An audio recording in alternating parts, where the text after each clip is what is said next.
우리가 틀렸습니다. 미국이 공식 사과했습니다.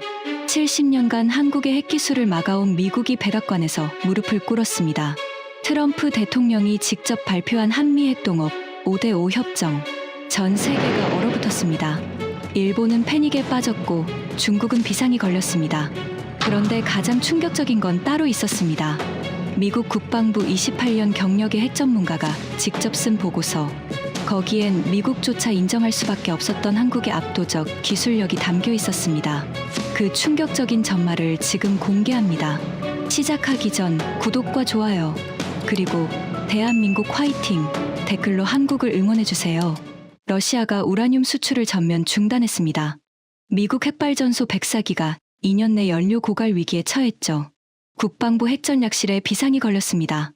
농축 우라늄 비축량은 18개월치. 그 이유는 암흑이었습니다.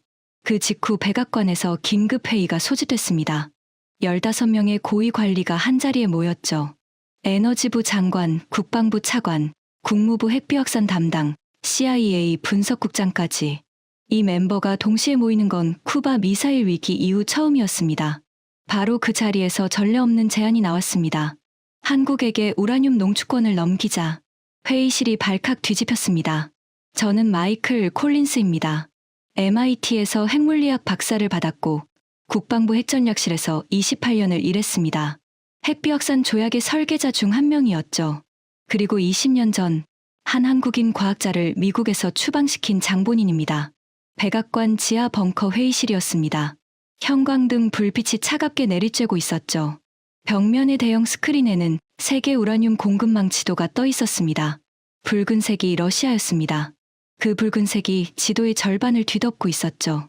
숫자가 나타났습니다. 미국 자체 농축 점유율 4%, 러시아 46%, 중국 급상승 중. 저는 그 숫자를 보며 손이 떨렸습니다. 28년간 핵안보를 담당하면서 이런 상황은 처음이었죠. 리처드 해밀턴 에너지부 장관이 먼저 입을 열었습니다. 현실을 직시해야 합니다. 그의 목소리는 낮았지만 단호했습니다. 우리는 지금 러시아에 목줄을 잡혀 있습니다.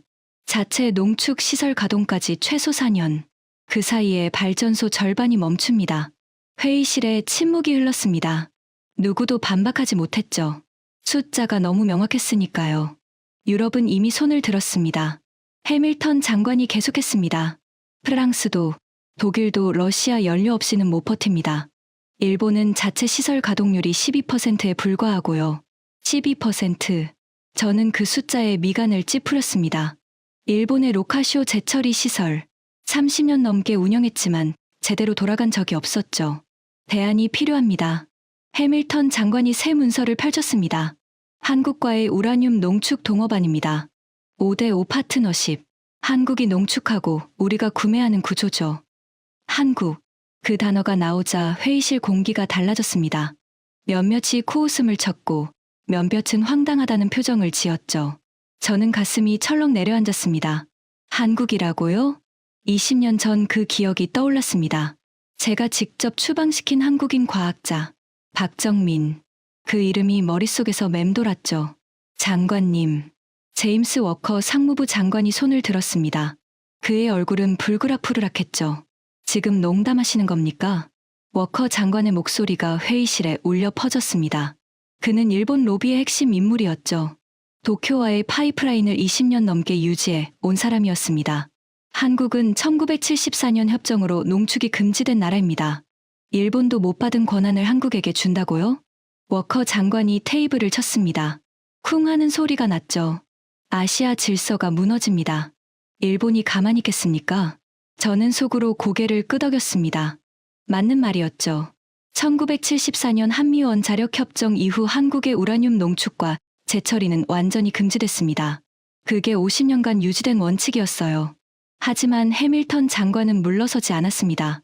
원칙이요? 그가 반문했습니다. 원칙대로 했으면 지금 이 상황이 됐겠습니까? 러시아의 46%를 의존하는 게 원칙입니까? 회의실이 술렁였습니다. 한국은 바라카 원전을 UAE에 수출했습니다. 해밀턴 장관이 자료를 띄웠습니다. 54개월 만에 완공. 세계 최단 기록이죠. 프랑스는 120개월, 핀란드는 170개월 걸렸습니다. 54개월. 저는 그 숫자를 메모했습니다. 인상적이긴 했죠. 하지만 원전 건설과 농축은 완전히 다른 문제였습니다. 그건 건설 속도일 뿐입니다. 제가 처음으로 입을 열었습니다. 농축은 군사 기술과 직결됩니다. 한국에게 농축권을 주는 건 핵무장의 문을 열어주는 겁니다. 해밀턴 장관이 저를 바라봤습니다. 그의 눈빛이 날카로웠죠. 콜린스 박사. 그가 제 이름을 불렀습니다. 당신이 20년 전에 추방시킨 그 한국인 과학자. 지금 어디 있는지 아십니까? 심장이 멈추는 것 같았습니다. 손에 땀이 흘렀죠. 목이 바짝 말랐습니다. 무슨 말씀이신지. 박정민 박사. 해밀턴 장관이 이름을 말했습니다. 당신이 기술 유출 혐의로 추방시킨 사람. 지금 한국 핵잠수함 프로젝트 총괄입니다. 회의실이 조용해졌습니다. 모든 시선이 저에게 쏠렸죠. 저는 아무 말도 할 수 없었습니다. 가슴이 쿵쾅쿵쾅 뛰었습니다. 박정민. 그 이름을 20년 만에 다시 듣게 될 줄은 몰랐습니다. 회의는 계속됐습니다. 하지만 제 머릿속은 20년 전으로 돌아가 있었죠. 박정민의 얼굴이 떠올랐습니다. 젊고 열정적이었던 한국인 과학자. MIT에서 함께 연구했던 동료였죠. 콜린스 박사.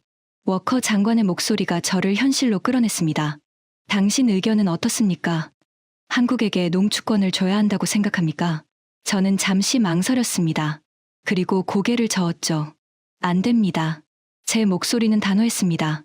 한국은 여전히 비확산 조약의 감시 대상입니다. 농축 기술을 넘기면 통제가 불가능해집니다. 워커 장관이 고개를 끄덕였습니다. 그의 얼굴에 만족스러운 표정이 떠올랐죠. 보십시오. 핵비확산의 전문가도 반대합니다. 워커 장관이 해밀턴 장관을 봤습니다. 일본을 먼저 고려해야 합니다. 로카쇼 시설이 있지 않습니까? 플루토늄 45톤을 보유한 나라입니다. 45톤이 있어도 뭘 합니까? 사라 첸 국무부 아태 수석이 끼어들었습니다. 그녀는 중립적인 입장이었죠. 30년간 재처리 시설을 돌려도 가동률 12%입니다. 일본은 기술이 있어도 실행 능력이 없어요. 숫자가 스크린에 떴습니다. 일본 로카쇼 가동률 12%, 연간 계획 대비 실제 처리량 8%, 누적 지연 기간 22년. 저는 그 숫자를 봤습니다. 부정할 수 없는 현실이었죠. 일본은 30년간 약속만 하고 실행은 못했습니다. 하지만 한국은 다릅니다. 사라 첸이 계속했습니다. 원전 26기를 가동 중이고 연료 생산 공정 자동화율이 80%입니다. 품질 관리 자동 검사 비율 85%, 80%. 저는 펜을 멈췄습니다. 그건 미국보다 높은 수치였죠. 과장입니다. 워커 장관이 손사래를 쳤습니다. 한국이 자동화율 80%라고요? 증거가 있습니까? 있습니다. 해밀턴 장관이 새 자료를 띄웠습니다. 국제원자력기구 실사 보고서입니다. 2년 전에 한국 시설을 점검했죠. 스크린에 보고서가 나타났습니다. IAEA 로고가 선명했죠. 한국 핵연료 생산 시설 평가, 자동화율 82%, 불량률 0.3%, 세계 최고 수준. 저는 눈을 의심했습니다. 0.3%라고요? 미국이 0.5%, 프랑스가 0.6%인데 한국이 0.3%. 이건 제가 중얼거렸습니다. 말이 안 됩니다. 한국이 언제 이렇게. 콜린스 박사. 해밀턴 장관이 저를 봤습니다. 당신이 20년 전에 추방시킨 그 한국인들. 그들이 돌아가서 뭘 했는지 아십니까? 저는 대답하지 못했습니다. 복수했습니다. 해밀턴 장관이 말했습니다. 당신들이 문을 닫았으니까 자기들이 직접 만든 겁니다. 20년간 말이죠. 회의실이 조용해졌습니다. 저는 손을 꽉 쥐었습니다. 손톱이 손바닥에 박히는 게 느껴졌죠. 20년 전 제가 내린 결정. 그게 이런 결과를 만들었다고요? 그래도 안 됩니다. 워커 장관이 고집을 꺾지 않았습니다. 한국에게 농축권을 주면 일본이 들고 일어납니다. 아시아 동맹 체계가 무너져요. 일본이 들고 일어나면 어쩔 건데요? 사라 첸이 반문했습니다. 그들이 대안을 줄 수 있습니까? 로카쇼가 제대로 돌아갑니까? 워커 장관이 입을 다물었습니다. 반박할 말이 없었죠. 더 중요한 건 이겁니다. 해밀턴 장관이 새 화면을 띄웠습니다. 한국의 조선 산업입니다. 화면에 거대한 조선소 사진이 나타났습니다. 하나오션, 현대중공업, 삼성중공업, 거제와 울산에 위치한 세계 최대 조선소들이었죠. 한국은 세계 조선 수주량의 절반을 차지합니다. 해밀턴 장관이 설명했습니다. 잠수함 번조 속도는 미국보다 25% 빠르고요. KSSIII 배치급은 60개월 만에 완성됩니다. 60개월. 미국 버지니아급이 100개월 넘게 걸리는 걸 생각하면 말도 안 되는 속도였습니다. 원자로와 조선이 결합되면 어떻게 됩니까? 해밀턴 장관이 물었습니다. 핵잠수함 자체 생산이 가능해집니다. 한국은 그걸 할 수 있는 세계 유일의 나라예요. 저는 숨을 깊이 들이쉬었습니다. 숫자들이 머릿속에서 맴돌았죠. 자동화율 80%, 건조 속도 60개월, 불량률 0.3%. 하지만 인정할 수 없었습니다. 30년간 믿어온 원칙이 있었으니까요. 한국은 기술 수입국이다. 우리가 허락해야 그들이 움직인다. 그게 제 신념이었습니다. 대통령 각하. 워커 장관이 트럼프 대통령을 봤습니다. 신중하게 결정하셔야 합니다. 한국에게 농축권을 주는 건 판도라의 상자를 여는 겁니다. 트럼프 대통령은 말이 없었습니다. 팔짱을 낀 채 스크린을 응시하고 있었죠. 핵무장으로 가면 어떻게 하시겠습니까? 워커 장관이 압박했습니다. 한국이 핵무기를 만들면 일본도 따라갑니다. 아시아 전체가 핵으로 무장하는 겁니다. 그건 기우입니다. 사라 첸이 반박했습니다. 한국은 NPT 회원국입니다. 핵무장으로 가면 국제 제재를 받아요. 제재가 통할까요? 해밀턴 장관이 새 자료를 꺼냈습니다. 최근 연구 결과입니다.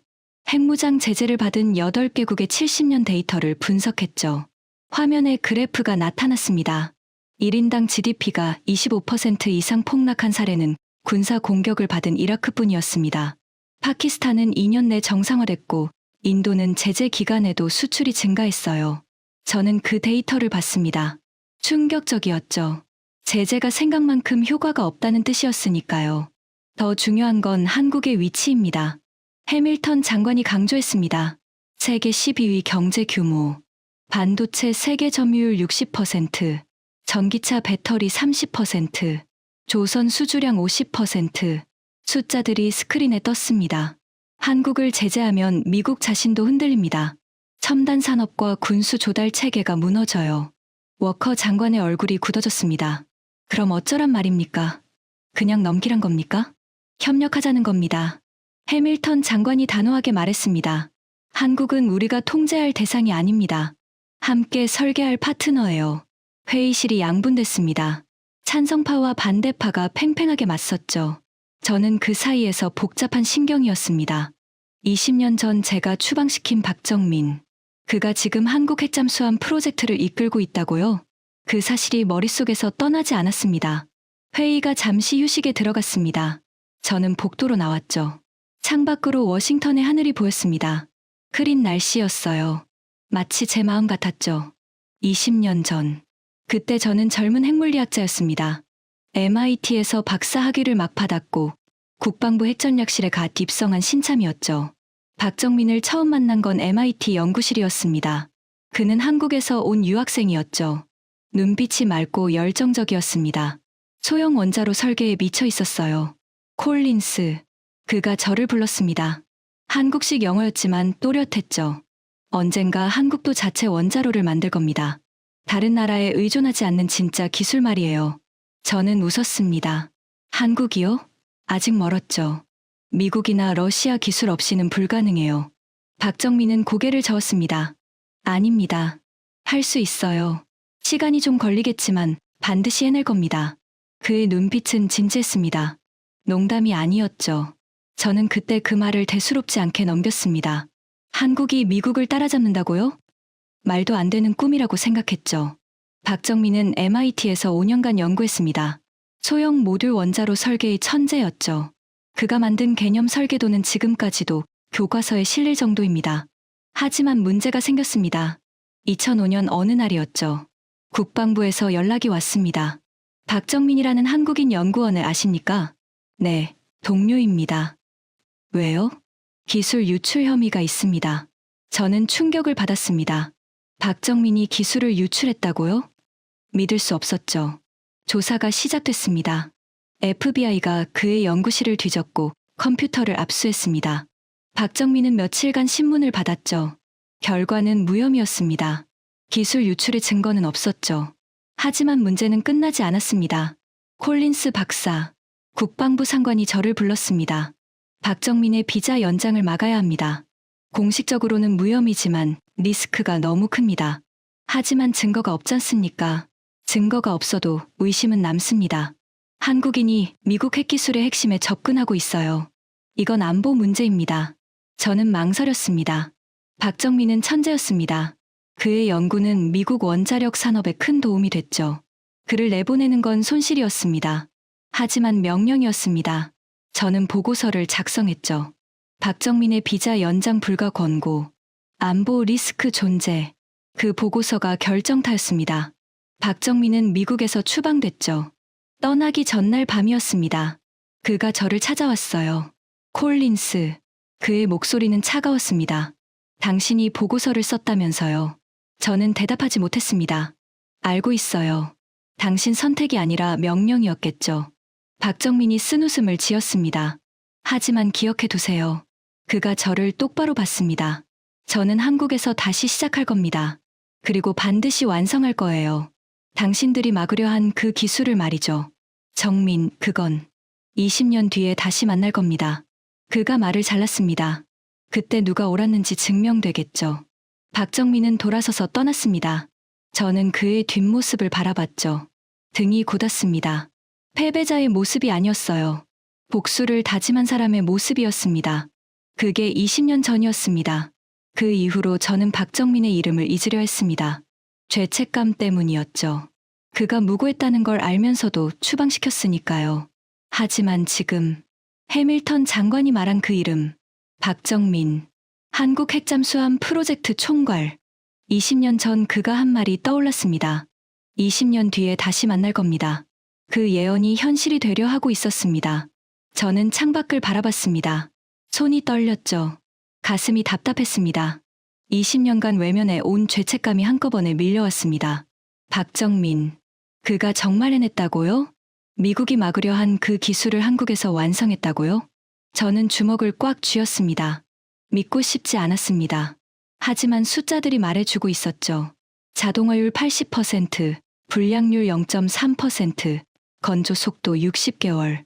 한국은 이미 준비를 끝낸 것 같았습니다. 20년간. 단 하루도 쉬지 않고 회의가 재개됐습니다.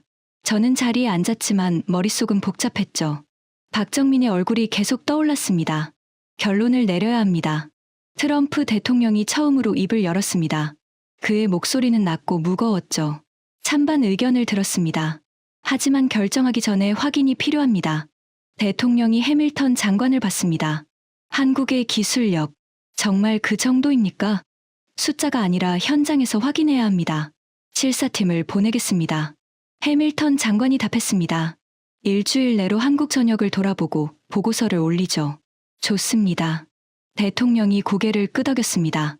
그리고 저를 봤죠. 콜린스 박사. 심장이 쿵 내려앉았습니다. 예, 각하. 당신이 실사팀장을 맡으십시오. 저는 얼어붙었습니다. 저요? 당신은 핵비 확산의 전문가입니다. 그리고 회의적인 입장이죠. 당신 눈으로 직접 확인하고 오십시오. 하지만 각하, 명령입니다. 대통령의 목소리는 단호했습니다. 5일 내로 한국 조선소, 원자력 연구원, 핵연료 시설을 모두 확인하십시오. 그리고 판단해 주십시오. 한국이 파트너가 될 자격이 있는지. 저는 대답할 수 없었습니다. 한국으로 간다고요? 박정민이 있는 곳으로? 알겠습니다. 저는 간신히 대답했습니다. 목소리가 떨렸죠. 회의가 끝났습니다. 저는 자리에서 일어났지만 다리에 힘이 없었습니다. 휘청거리며 복도로 나왔죠. 콜린스 박사. 뒤에서 사라 첸이 불렀습니다. 괜찮습니까? 안색이 안 좋아 보이는데요. 괜찮습니다. 저는 억지로 미소를 지었습니다. 좀 피곤해서요. 사라 첸이 의심스러운 눈으로 저를 봤습니다. 하지만 더 묻지는 않았죠. 한국에서 좋은 결과 가져오시길 바랍니다. 그녀가 돌아서 갔습니다. 저는 혼자 복도에 서 있었죠. 한국. 20년 만에 가는 한국. 박정민이 있는 곳. 가슴이 두근거렸습니다. 두려움과 죄책감이 뒤섞인 복잡한 감정이었죠. 사무실로 돌아왔습니다. 책상 서랍을 열었죠. 오래된 사진 한 장이 있었습니다. 20년 전 MIT 연구실. 박정민과 제가 함께 찍은 사진이었죠. 그때 우리는 웃고 있었습니다. 저는 사진을 한참 바라봤습니다. 정민. 저는 중얼거렸습니다. 내가 정말 해냈다면 내가 뭐라고 해야 할까? 사진을 서랍에 다시 넣었습니다. 컴퓨터를 켜고 항공편을 검색했죠. 내일 아침 인천행 직항이 있었습니다. 예약 버튼을 눌렀습니다. 돌아갈 수 없는 다리를 건너는 기분이었죠. 14시간 뒤면 한국에 도착합니다. 그곳에서 뭘 보게 될까요? 박정민을 만나게 될까요? 그를 다시 만나면 뭐라고 말해야 할까요? 20년간 피해왔던 질문들이 한꺼번에 밀려왔습니다. 저는 눈을 감았습니다. 창밖으로 워싱턴의 저녁 하늘이 보였습니다. 붉게 물들고 있었죠. 내일이면 새로운 세계와 마주하게 될 것입니다. 제가 틀렸다는 걸 인정해야 할지도 모릅니다. 30년간 믿어온 신념이 무너질 수도 있죠. 하지만 확인해야 했습니다. 제 눈으로 직접 봐야 했어요. 한국이 정말 그렇게 대단한지, 아니면 그저 과장된 숫자 노름인지. 저는 가방을 쌌습니다. 손이 떨렸지만 멈추지 않았죠. 한국으로 갑니다. 20년 전 제가 추방시킨 그 사람을 만나러, 진실을 확인하러, 그리고 어쩌면 용서를 구하러. 비행기 티켓을 출력했습니다. 내일 오전 7시 출발. 인천 도착 예정 오후 4시. 14시간의 비행. 그 시간 동안 저는 무슨 생각을 하게 될까요? 창밖의 하늘이 완전히 어두워졌습니다. 저는 코트를 입고 사무실을 나섰습니다. 공항 근처 호텔로 가야 했죠. 엘리베이터를 타고 내려가면서 휴대전화를 확인했습니다. 뉴스 알림이 떠 있었습니다. 한국 핵잠수함 프로젝트 가속화.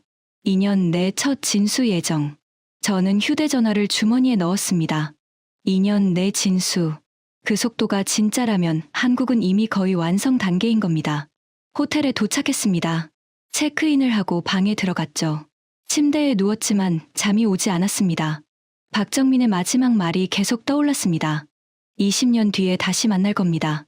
그때 누가 옳았는지 증명되겠죠. 20년이 지났습니다. 이제 증명의 시간이 온 것 같았습니다. 저는 천장을 바라봤습니다. 어둠 속에서 생각했죠. 만약 한국이 정말 해냈다면, 만약 박정민이 정말 완성했다면, 저는 뭘 해야 할까요? 인정해야 할까요? 사과해야 할까요? 그 질문에 대한 답을 찾지 못한 채 밤이 깊어갔습니다. 새벽 5시에 알람이 울렸습니다. 저는 일어나 샤워를 했죠. 거울에 비친 제 얼굴은 피곤해 보였습니다. 28년 전 젊은 과학자의 모습은 어디에도 없었죠. 택시를 타고 공항으로 갔습니다. 체크인을 하고 게이트로 걸어갔죠. 탑승 안내 방송이 나왔습니다. 인천행 K001편 탑승을 시작합니다. 저는 비행기에 올랐습니다. 창가 자리에 앉았죠. 비행기가 이륙했습니다. 워싱턴의 불빛이 점점 작아졌죠. 구름 위로 올라가자 햇살이 눈부셨습니다. 14시간 뒤면 한국입니다. 20년 만입니다. 박정민. 저는 창밖을 바라보며 그 이름을 속으로 불렀습니다. 내가 정말 해냈는지 내 눈으로 직접 확인하겠다. 비행기는 태평양을 향해 날아갔습니다. 인천공항에 도착했습니다. 14시간의 비행이 끝났죠. 시차 때문에 머리가 멍했습니다. 하지만 긴장감이 피로를 눌렀어요. 실사팀은 저를 포함해 5명이었습니다. 에너지부에서 2명, 국방부에서 2명, 그리고 저. 모두 핵 분야 전문가들이었죠. 공항을 빠져나오자 한국 측 담당자가 기다리고 있었습니다. 환영합니다. 콜린스 박사님. 젊은 남자가 악수를 청했습니다. 30대 초반으로 보였죠. 저는 산업통상자원부 이준혁 과장입니다. 5일간 일정을 안내해 드리겠습니다. 감사합니다. 저는 형식적으로 악수했습니다. 일정이 빠듯하니 바로 출발하겠습니다. 첫 번째 목적지는 거제 하나오션 조선소입니다. 거제, 한국 조선업의 심장이었죠. 세계 최대 조선소가 있는 곳입니다. 승합차에 올랐습니다. 창밖으로 한국의 풍경이 스쳐 지나갔죠. 고속도로 양옆으로 공장들이 보였습니다. 삼성, LG, 현대. 익숙한 이름들이었어요. 생각보다 현대적이었습니다. 하지만 저는 여전히 회의적이었습니다. 겉만 번지르르 하겠지. 속으로 생각했죠. 실제 기술력은 다를 겁니다. 4시간을 달려 거제에 도착했습니다. 바다가 보였죠. 겨울 바람이 차가웠습니다. 안개가 자욱하게 끼어 있었어요. 조선소 정문을 통과했습니다. 하나오션이라는 간판이 보였죠. 거대한 크레인들이 하늘을 찌르고 있었습니다. 저는 낡은 시설을 예상했습니다. 녹슨 철골과 오래된 장비들. 개발도상국 공장의 전형적인 모습을 상상했죠. 하지만 차가 조선소 안으로 들어가는 순간 저는 눈을 의심했습니다. 이게 뭐지? SF 영화 속 도시가 펼쳐져 있었습니다. 축구장 20개는 좋게 되어 보이는 초대형 실내 도크. 유리와 강철로 만들어진 현대식 건물들. 자동화 크레인이 쉼없이 움직이고 있었죠. 로봇 팔들이 정밀하게 용접하고 있었습니다. 작업자는 거의 보이지 않았어요. 이게 제 입에서 절로 말이 나왔습니다. 조선소라고요? 네. 이준혁 과장이 담담하게 대답했습니다. 하나오션 거제 조선소입니다. 세계 최대 규모죠. 차가 멈췄습니다. 문이 열리자 한 남자가 다가왔습니다. 40대 초반으로 보였죠. 검은색 정장에 날카로운 눈빛을 가지고 있었습니다. 환영합니다. 콜린스 박사님. 그가 손을 내밀었습니다. 저는 하나오션 김현우 부사장입니다. 오늘 시설을 안내해 드리겠습니다. 감사합니다. 저는 악수를 했습니다. 그의 손이 단단했죠. 먼저 전체 현황을 브리핑하고 현장을 둘러보시겠습니다. 김현우 부사장의 목소리는 자신감으로 가득했습니다. 오만하지 않으면서도 흔들림이 없었죠. 저는 불편했습니다. 이 자신감이 실력에서 나온 건지 허세인지 확인해야 했습니다. 브리핑룸에 들어갔습니다. 대형 스크린에 하나오션의 로고가 떠 있었죠. 의자에 앉자 김현우 부사장이 프레젠테이션을 시작했습니다. 하나오션은 현재 세계 조선 수주량의 20%를 점유하고 있습니다. 첫 번째 슬라이드가 떴습니다. 현대중공업, 삼성중공업을 합치면 한국이 전 세계 수주량의 절반 이상을 차지하죠. 절반. 저는 메모했습니다. 알고 있는 숫자였지만 직접 들으니 무게가 달랐죠. 잠수함 분야를 보시겠습니다. 새 슬라이드가 나타났습니다. KSSIII 배치. 한국형 3000톤급 잠수함의 사진이었죠. KSSIII 배치급은 60개월 만에 건조됩니다. 60개월. 저는 펜을 멈췄습니다. 미국 버지니아급은 얼마나 걸리죠? 제가 물었습니다. 공식적으로는 84개월입니다. 김현우 부사장이 답했습니다. 하지만 실제로는 지연이 많죠. 평균 100개월 이상 걸립니다. 100개월 대 60개월. 40%나 빠른 겁니다. 어떻게 가능합니까? 제가 물었습니다. 목소리에 의심이 묻어났죠. 2가지입니다. 김현우 부사장이 답했습니다. 첫째, 모듈화. 선체를 블록 단위로 나눠서 동시에 제작합니다. 조립만 하면 되죠. 둘째는요? 자동화입니다. 새 슬라이드가 떴습니다. 용접 자동화율 70%, 품질 검사 자동화율 85%, 로봇이 용접하고 AI가 검사합니다. 인간의 실수가 없어요. 70%. 저는 그 숫자를 봤습니다. 미국 조선소는 40%도 안 됐죠. 직접 보시겠습니까? 김현우 부사장이 물었습니다. 보여드리겠습니다. 숫자가 아니라 현장을요. 저는 고개를 끄덕였습니다. 직접 봐야 믿을 수 있었으니까요. 현장으로 나갔습니다. 거대한 도크 안으로 들어갔죠. 천장이 아찔하게 높았습니다. 50m는 넘어 보였어요. KSSIII의 선체 블록이 조립되고 있었습니다. 거대한 강철 블록들이 정밀하게 결합되고 있었죠. 용접 불꽃이 파랗게 튀었습니다. 하지만 작업자는 거의 없었습니다. 로봇 팔 6개가 동시에 움직이고 있었죠. 정확하고 빠르게. 인간보다 훨씬 정밀했습니다. 저 로봇들이 용접합니다. 김현우 부사장이 설명했습니다. 0.1mm 오차 범위 내에서 작업하죠. 인간은 불가능한 정밀도입니다. 저는 용접 부위를 자세히 봤습니다. 거의 완벽했죠. 이음새가 보이지 않을 정도였습니다. 품질 관리는 어떻게 합니까? 제가 물었습니다. 실시간 모니터링입니다. 김현우 부사장이 태블릿을 꺼냈습니다. 화면에 용접 데이터가 실시간으로 뜨고 있었죠. 온도, 압력, 속도, 각도. 모든 수치가 기록되고 있었습니다. 이상이 감지되면 즉시 알람이 울립니다. 불량이 발생하기 전에 잡아내죠. 저는 태블릿을 받아들었습니다. 데이터를 확인했죠. 조작된 부분을 찾으려 했습니다. 하지만 완벽했습니다. 이 선체는 포스코 HY-180 고장력강으로 만들어집니다. 김현우 부사장이 샘플을 보여줬습니다. 검은색 금속 조각이었죠. 일반 잠수함용 강제보다 30% 더 강하고 40% 더 가볍습니다. 인장 강도는요? 제가 물었습니다. 1400메가파스칼입니다. 저는 숨을 멈췄습니다. 1400메가파스칼? 미국 HY-100이 690메가파스칼이었죠. 2배가 넘는 수치였습니다. 테스트 결과를 보여주십시오. 제가 요청했습니다. 김현우 부사장이 서류를 건넸습니다. 제3자 인증서였죠. 독일 TV와 미국 ABS의 도장이 찍혀 있었습니다. 저는 서류를 꼼꼼히 확인했습니다. 조작의 흔적을 찾으려 했죠. 하지만 없었습니다. 진짜였습니다. 다음 공정으로 이동하시죠. 김현우 부사장이 앞서 걸었습니다. 저는 따라가면서 생각했습니다. 이건 예상과 달랐습니다. 한국 조선소가 이 정도일 줄은 몰랐죠. 하지만 아직 판단하기 일렀습니다. 더 봐야 했습니다. 핵심 기술을 확인해야 했죠.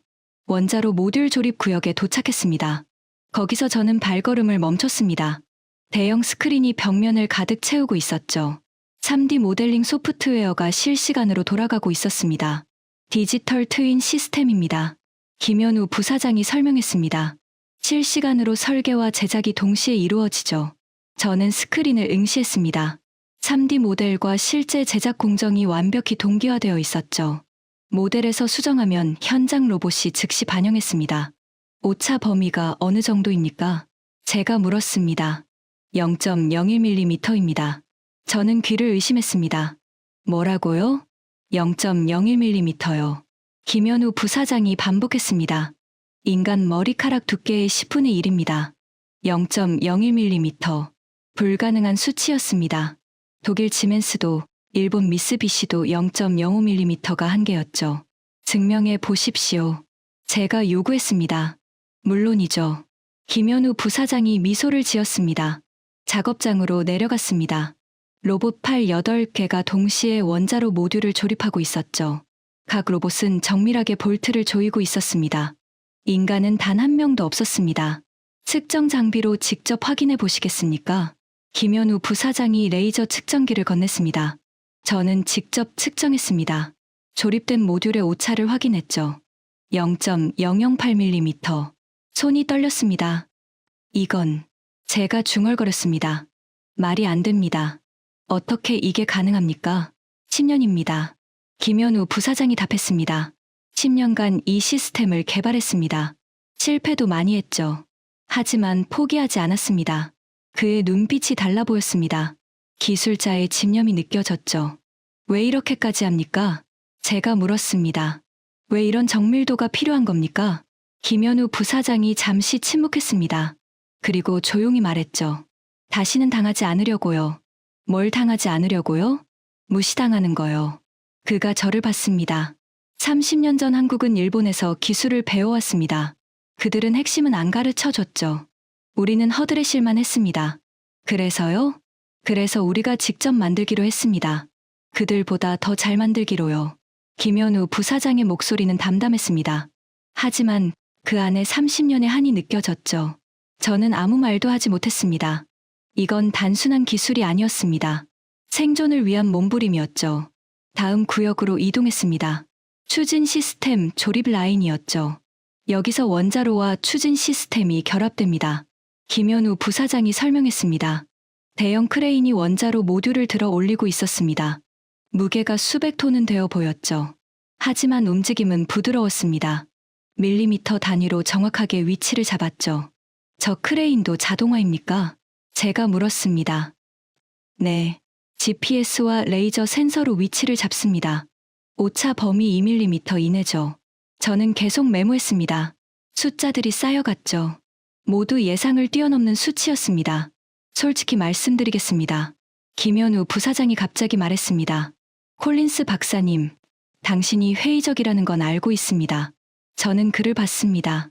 미국에서 온 전문가들 대부분 그래요. 한국이 이 정도일 리 없다고 생각하죠. 그건 괜찮습니다. 그가 웃었습니다. 저희도 그랬으니까요. 30년 전에는 우리도 못 믿었습니다. 한국이 이걸 해낼 수 있을까? 그가 조선소 전체를 둘러봤습니다. 하지만 해냈습니다. 한 발 한 발 나아갔죠. 포기하지 않았으니까요. 저는 침묵했습니다. 그의 말에 반박할 수 없었죠. 눈앞에 현실이 모든 걸 증명하고 있었으니까요. 점심시간이 됐습니다. 구내식당으로 이동했죠. 김현우 부사장이 함께 식사했습니다. 오후에는 특별한 분을 만나시게 됩니다. 그가 말했습니다. 누구입니까? 한국 핵잠수함 프로젝트의 총괄입니다. 저는 숟가락을 놓았습니다. 심장이 쿵 내려앉았죠. 혹시 그분 성함이 박정민 박사님입니다. 피가 얼어붙는 것 같았습니다. 박정민. 20년 전 제가 추방시킨 그 사람. 오늘 만나게 되는 겁니다. 왜 그러십니까? 김현우 부사장이 물었습니다. 안색이 안 좋아 보이시는데요. 아닙니다. 저는 억지로 미소를 지었습니다. 좀 피곤해서요. 시차 때문인 것 같습니다. 하지만 속으로는 공포에 질려 있었습니다. 박정민을 만난다고요? 20년간 피해온 그 사람을 뭐라고 말해야 할까요? 미안하다고요? 잘못했다고요? 그런 말로 20년이 지워질까요? 식사가 끝났습니다. 저는 거의 먹지 못했죠. 속이 뒤틀렸으니까요. 오후 일정이 시작됐습니다. 특별구역으로 이동한다고 했습니다. 비공개 시설이었죠. 경비가 삼엄했습니다. 신분증을 3번이나 확인했어요. 거대한 철문 앞에 섰습니다. 준비되셨습니까? 김현우 부사장이 물었습니다. 저는 고개를 끄덕였습니다. 하지만 마음은 준비되지 않았습니다. 철문이 천천히 열렸습니다. 유압 소리가 울렸죠. 그 안에서 한 남자가 걸어 나왔습니다. 저는 숨이 멎었습니다. 박정민이었습니다. 20년 만이었죠. 머리가 희끗희끗해졌습니다. 주름도 늘었어요. 하지만 그 눈빛은 변하지 않았습니다. 맑고 날카로운 눈. 20년 전 MIT에서 봤던 그 눈이었죠. 오랜만이군요. 콜린스 박사. 박정민이 먼저 말했습니다. 그의 목소리는 담담했습니다. 분노도 원망도 느껴지지 않았죠. 정민. 저는 간신히 입을 열었습니다. 아니, 박 박사님. 편하게 불러도 됩니다. 박정민이 웃었습니다. 20년 전처럼 정민이라고 해도 돼요. 저는 아무 말도 할 수 없었습니다. 목이 막혔죠. 가슴이 터질 것 같았습니다. 실사팀장이 당신이라는 걸 알고 있었습니다. 박정민이 말했습니다. 솔직히 기대했어요. 당신이 직접 와서 보길 바랐거든요. 왜요? 저는 떨리는 목소리로 물었습니다. 당신이 봐야 하니까요. 박정민이 조선소를 가리켰습니다. 당신이 20년 전에 막으려 했던 것. 그게 지금 여기 있습니다. 저는 그가 가리키는 방향을 봤습니다. 거대한 구조물이 보였죠. 검은색 무반향 타일로 뒤덮인 선체. 핵잠수함이었습니다. 저게. 네. 박정민이 고개를 끄덕였습니다. 한국의 첫 번째 핵잠수함입니다. 내년에 진수해요. 저는 다리에 힘이 빠졌습니다. 난간을 붙잡아야 했죠. 어떻게? 20년 걸렸습니다. 박정민이 말했습니다. 당신이 저를 추방한 뒤 저는 한국으로 돌아왔어요. 그리고 처음부터 다시 시작했죠. 그가 핵잠수함을 바라봤습니다. 미국이 가르쳐주지 않으면 우리가 만들면 됐습니다. 일본이 안 도와주면 우리가 개발하면 됐고요. 하지만 그게 어떻게 포기하지 않았으니까요. 박정민이 저를 봤습니다. 당신은 저를 추방하면서 뭐라고 했죠? 한국은 영원히 기술 수입국이라고. 미국 없이는 아무것도 못한다고. 저는 고개를 숙였습니다. 그 말을 했던 기억이 났죠. 20년 전 젊고 오만했던 제가. 틀렸습니다. 박정민이 단호하게 말했습니다. 당신이 틀렸어요, 콜린스. 저는 고개를 들 수 없었습니다.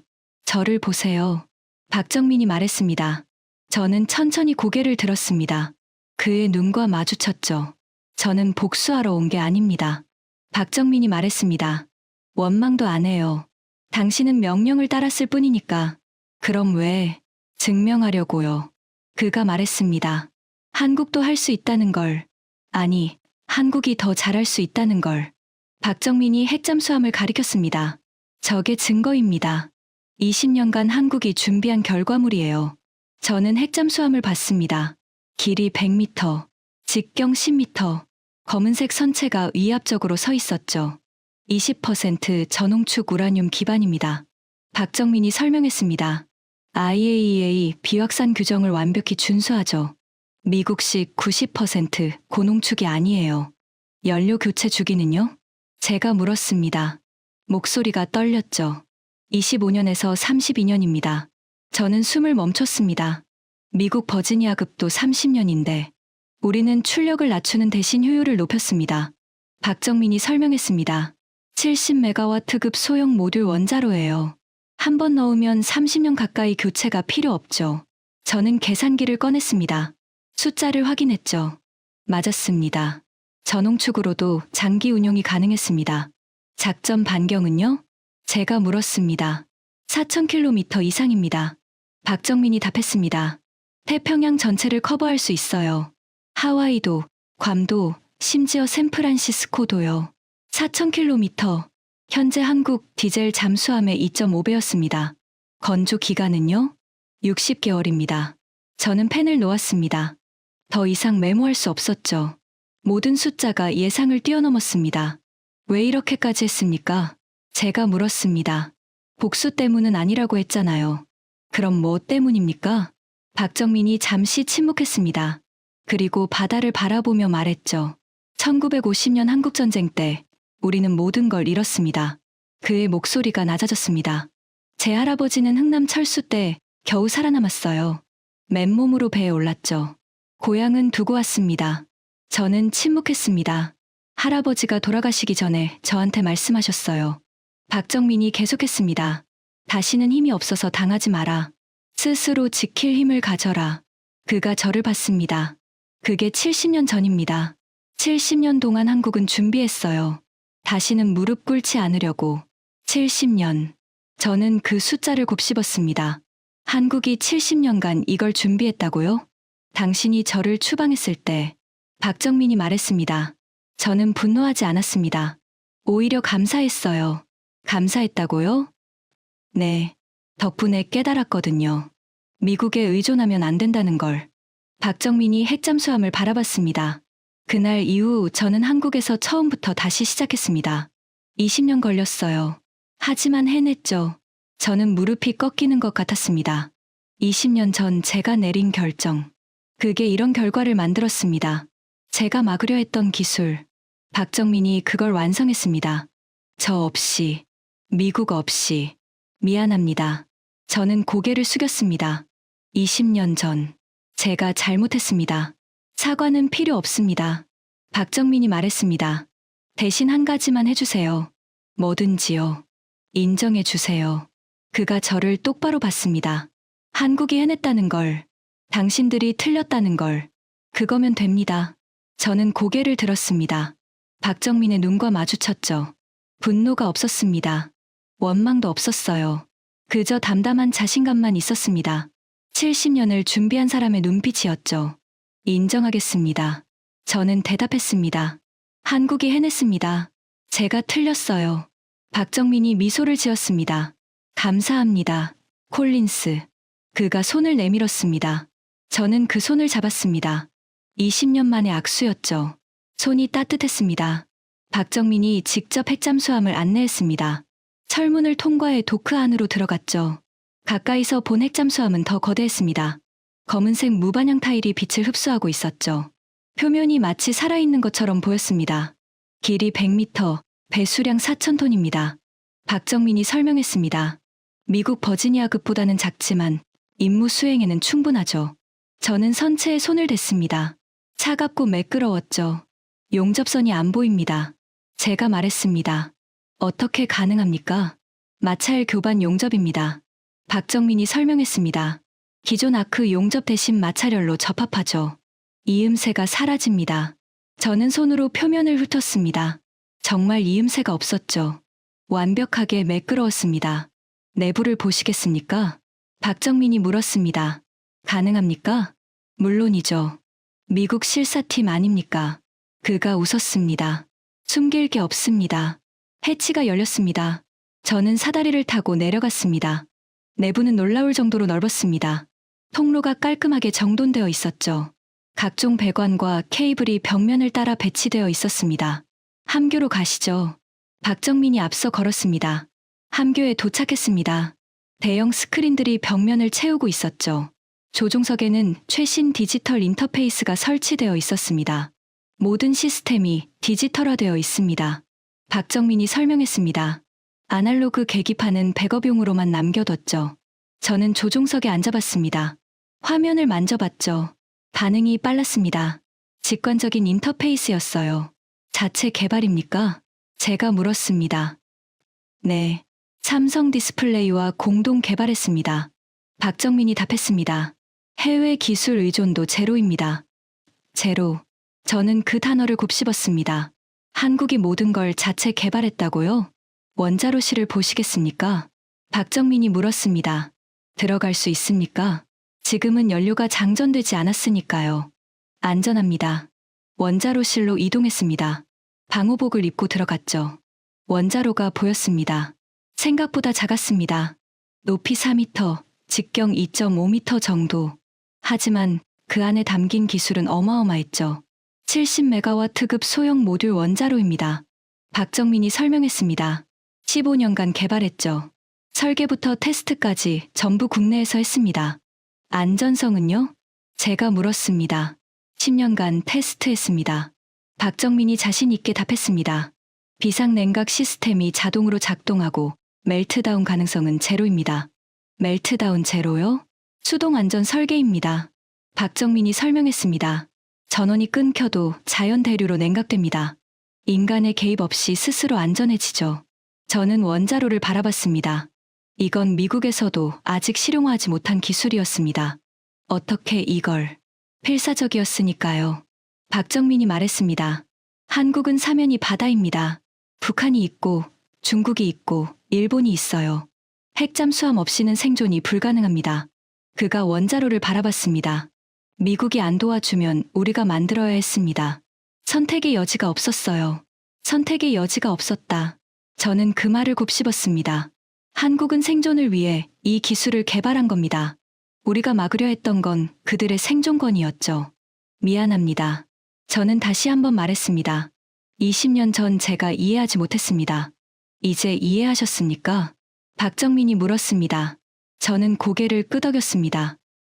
네, 이해합니다. 원자로실을 나왔습니다. 밖으로 나오자 햇살이 눈부셨죠. 저는 핵잠수함을 다시 바라봤습니다. 검은 괴물. 하지만 한국에게는 수호신이었죠. 70년간 준비한 자위력의 상징. 내년에 진수합니다. 박정민이 말했습니다. 그 다음 해에는 두 번째가 나오죠. 5년 안에 5척을 만들 겁니다. 5척이요? 네. 그래야 24시간 초계가 가능하니까요. 저는 계산했습니다. 5년에 5척, 연간 1척씩. 미국은 3년에 1척도 힘들어하고 있었죠. 한국이 미국을 앞섰습니다. 저는 인정했습니다. 적어도 건조 속도에서는요. 속도만이 아닙니다. 박정민이 말했습니다. 비용도요. 비용이요?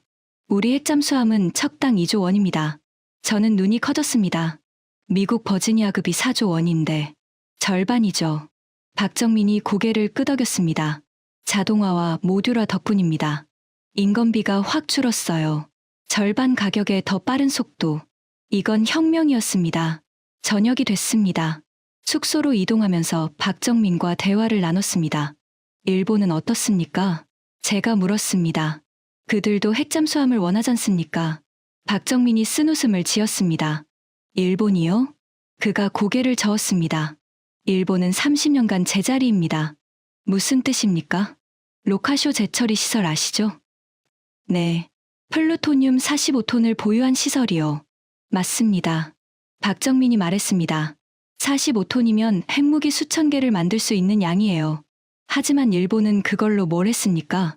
저는 대답하지 못했습니다. 아무것도 못했습니다. 박정민이 답했습니다. 30년간 시설을 돌렸지만 가동률은 12%예요. 계획 대비 실제 처리량은 8%도 안 되죠. 12%. 저는 그 숫자를 알고 있었습니다. 미국 정보기관에서도 일본의 비효율성을 지적해왔죠. 왜 그렇습니까? 제가 물었습니다. 통합이 안 되니까요. 박정민이 설명했습니다. 일본은 조선, 원자력, 방산이 전부 따로 놉니다. 미쓰비시, 가와사키, IHI가 서로 경쟁하죠. 협력이 안 돼요. 한국은 다릅니까? 완전히 다릅니다. 박정민이 자신 있게 말했습니다. 포스코 강제가 하나오션으로 들어가고 두산에너빌리티 원자로가 현대중공업 선체와 결합됩니다. 전부 연결되어 있어요. 그가 손가락을 엮어 보였습니다. 한국은 하나의 산업 생태계입니다. 국가 전체가 하나의 공장이죠. 국가 전체가 하나의 공장. 저는 그 표현을 메모했습니다. 일본은 왜 못합니까? 제가 물었습니다. 그들도 기술이 있잖아요. 기술은 있죠. 박정민이 인정했습니다. 하지만 결단이 없습니다. 결단이요? 새로운 걸 시도하는 용기요. 박정민이 설명했습니다. 일본은 완벽주의입니다. 실패를 두려워하죠. 그래서 새로운 도전을 안 해요. 기존 방식만 고집합니다. 한국은 다릅니까? 한국은 일단 해봅니다. 박정민이 웃었습니다. 실패하면 고치고 또 실패하면 또 고치죠. 그러다 보면 결국 됩니다. 일단 해본다. 저는 그 말을 곱씹었습니다. 단순하지만 강력한 철학이었죠. 구체적인 비교를 보여드릴까요? 박정민이 물었습니다. 네, 부탁합니다. 그가 태블릿을 꺼냈습니다. 화면에 비교표가 나타났죠. 한국, this 일본. 항목 한국 일본 제철이 시설 가동률 80%, 목표 12% 잠수함. 건조 기간 60개월 84개월 자동화율 70% 35% 액잠 보유 2026년 예정 계획 없음. 저는 표를 봤습니다. 숫자가 명확했죠. 일본은 왜 핵잠수함을 안 만듭니까? 제가 물었습니다. 못 만드는 겁니다. 박정민이 답했습니다. 기술적으로는 가능해요. 하지만 산업 생태계가 분절되어 있어서 실행이 안 됩니다. 미국이 도와주면요? 미국이 도와줘도 똑같습니다. 박정민이 단호하게 말했습니다. 일본의 문제는 기술이 아니에요. 시스템입니다. 의사결정이 너무 느리고 부서 간 협력이 안 되죠. 그가 저를 봤습니다. 솔직히 말씀드릴게요. 미국이 일본 대신 한국을 선택한 건 당연한 겁니다. 왜요? 일본한테 맡기면 10년이 걸려요. 한국은 3년이면 됩니다. 3년 대 10년. 저는 고개를 끄덕였습니다. 이제 이해합니다. 제가 말했습니다. 왜 백악관에서 한국을 선택했는지. 아직 선택 안 하셨잖아요. 박정민이 웃었습니다. 콜린스 박사님이 보고서를 써야 결정되죠. 저는 침묵했습니다. 그가 맞았습니다. 아직 보고서를 쓰지 않았죠. 하지만 결론은 이미 나와 있었습니다.